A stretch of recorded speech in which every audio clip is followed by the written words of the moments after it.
Response to King Yaqub's video, Lunar Sabbath Nuked, Appendix to Part 6, Festival of Shabuoth. Hiram yashra'al, servant of Yahuwah and of the Master Yahushua HaMashiach, to the 12 tribes which are scattered abroad in the captivity, greetings. Brothers and sisters, this is an appendix to Part 6 of this video series concerning the Festival of Shabuoth. And just to give you a recap of the last video I did concerning Shabuoth, that the first point I made was that Shabuoth is the first fruits of wheat harvest. They had a barley harvest in the scriptures and they had a wheat harvest. And so that's very clear. The second point that I made is that the scriptural wheat harvest is in the summer and not in the spring. That's important because in this modern time, there are two wheat harvests over in the land of Israel. You have a spring wheat harvest where the wheat is planted in the winter, comes up in the spring, and you have a summer wheat harvest where the wheat is planted in the spring and it comes up in the summer. And it's important that we differentiate between the two because the spring wheat harvest does align with the traditional count to Shabuoth, which is 7 Sabbaths within 50 days. But it is the summer wheat harvest, which is the scriptural wheat harvest, that aligns with the correct count to Shabuoth, which is counting the 7 complete Sabbaths and then counting 50 days afterwards. So, the third point I made in the video, as I just said, was that the correct starting point for the 50-day count is after counting the 7 complete Sabbaths, because that is the only way that you will arrive at the first fruits of summer wheat harvest. So that's the only way to cause all of the scriptures to line up, not just isolate the instructions and make it conform to the traditional way of doing things without taking into account the rest of what the scripture says. So I felt the need to put out an appendix to Part 6 here because I wanted to really drive home the third point, because I know that was confusing for some of you. For some of you, this is the first time you've even heard of a count to the Feast of Weeks where it's 7 Sabbaths plus 50 days rather than 7 Sabbaths within 50 days. And this sounds crazy to some of you all, but the point I want to drive home in this particular video is that this isn't something that I'm making up. This isn't something that I'm just throwing together in order to make my doctrine work. That there is historical and reputable scholarship that supports what I'm saying, and I'm going to bring that out in this appendix. And so point 3 that I brought out last video was the correct starting point is from the morrow. I made the point that there is a phrase which I'm going to show in a visual aid here that was translated from the morrow when it talked about the starting point of the Shabbat count, because it said from the morrow after the Shabbat, from the day that you bring forth the wave sheep offering, you count 7 complete Sabbaths. So it says from the morrow, but what happens is in verse 16 it uses the exact same Hebrew phrase, but it doesn't say from the morrow, it says unto the morrow. That's where it says unto the morrow after the 7th Sabbath you number 50 days, and that's what causes people to believe that you count 7 Sabbaths within 50 days. And so I wanted to make that more clear because that may have been confusing to you. So let me show you exactly what I'm talking about. Now, if you look up on the screen, right over here, where it says, you shall count for yourselves from the day after the Sabbath. Look at this, where it says from the day, where I've got the pointer. It says mi-machorah.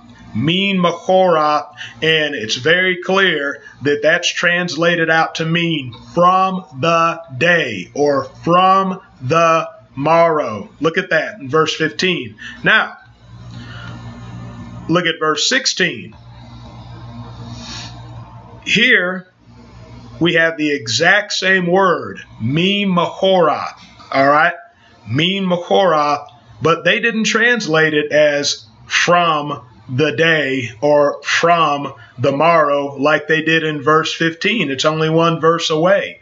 And so what happens is that if they would have translated it as from the morrow, then it would have gone like this, that from the morrow after the seventh Sabbath, you count 50 days. And it would have made it more clear that the 50-day count is after the seventh Sabbath count. But nonetheless, it's translated as until the morrow or unto the morrow. And the reason why it's translated like that is because you have this little word before it, ad. So you had ad min machorath. And so because it says ad min machorath, then this is why it was translated as unto the morrow after the seventh Sabbath. Now, the word and, it can be translated as unto, but there are other possibilities with that as well. But nonetheless, min machorath, for some reason, the from was taken away from this phrase. And we see the from there in verse 15. But the point I want to drive home here is whether it's from the morrow or even if it's unto the morrow, that I want to show you something. I want to show you some information from a couple of lexicons where either way it goes, this verse here, verse 16, it can still be translated to mean that you count the 50 days after the seventh Sabbath. Now, we were just discussing this here in point 1, min machorath and ad min machorath. You have min machorath in verse 15, from the morrow, and then ad min machorath in verse 16, where it's translated as unto the morrow. And what I want to show you for point 2 here is the lexicon information that I'm talking about. Now, in the Kohler and Baumgartner lexicon, which is represented by the left column here. Now, let's take this word add into consideration that was added to min machorath. Now, according to that particular lexicon, the Kohler and Baumgartner, that this add could mean later in the future. So it could be future tense, meaning later in the future. It could be a conjunction, meaning and it could also mean just before counting the 50 days that you count the 7 weeks.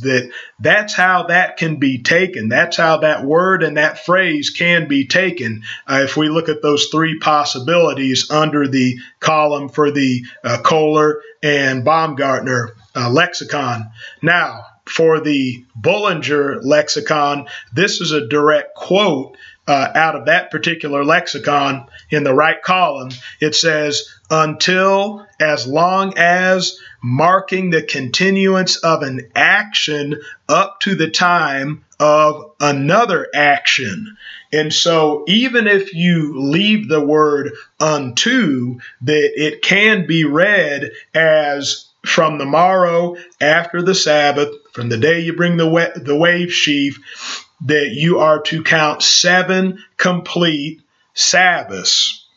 And you're to count that unto the morrow after the 7th Sabbath. In other words, that's when the count ends. The count ends unto the morrow after the 7th Sabbath. And remember now where he says it's a continuance of an action up to the time of another action. So what happens after you count 7 complete Sabbaths unto the morrow after the 7th Sabbath?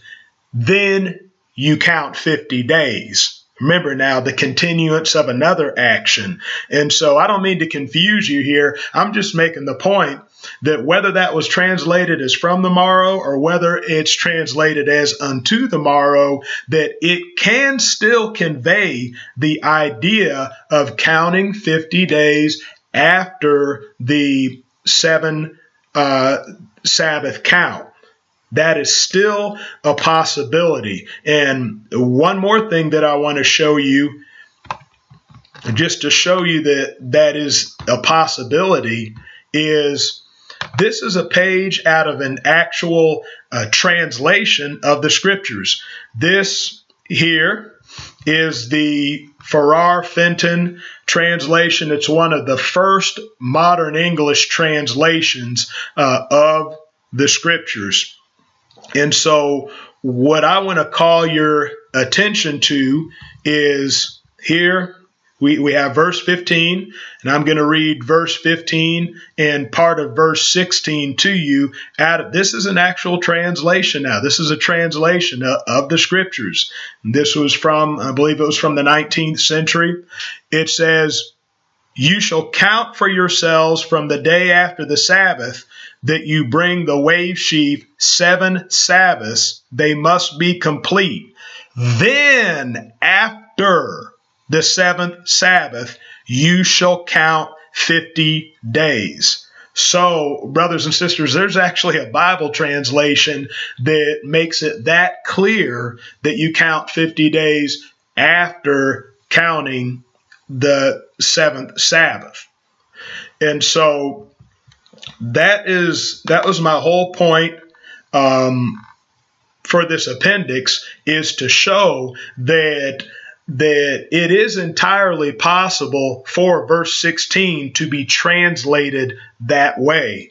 That it's not something that we can make so rigid and put in a wooden box, that the only way possible to translate it would be 7 Sabbaths within 50 days. That there is the possibility of translating it as 7 Sabbaths plus 50 days afterwards. And so seeing that that's even a possibility, this is what we must do. Let's take a look at both possibilities.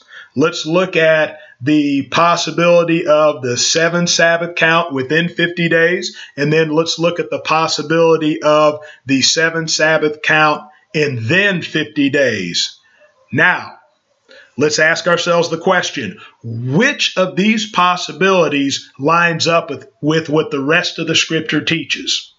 Which of these two possibilities causes it to align with the first fruits of wheat harvest, the first fruits of summer wheat harvest, rather than the spring wheat harvest? And the answer, brothers and sisters, is the 7 Sabbaths plus 50-day count. That is the only interpretation that allows the scriptures to harmonize. It's the only interpretation that allows for the first fruits of a summer wheat harvest. Because if we go the other direction, if we go the traditional way, 7 Sabbaths within 50 days, it does not align with the rest of the scriptures. It does not align with the scriptural summer wheat harvest. We must make the scriptures harmonize. And so I wanted to drive the point home, brothers and sisters, that if we are going to harmonize the scriptures, then the count, Leviticus chapter 23:16, must be translated to say that it is a 7 Sabbath count, 7 complete Sabbaths plus 50 days. So, brothers and sisters, again, I'm hitting the high points. If you want to go more in depth about this, please message me. We can go more in depth, keeping this short, sweet, and to the point, just like the rest of my videos. So we're going to move on to the next one. And I hope I made myself clear. I hope even through the visual aids that it brought it out stronger in this appendix. So with that, I will say, Shalom.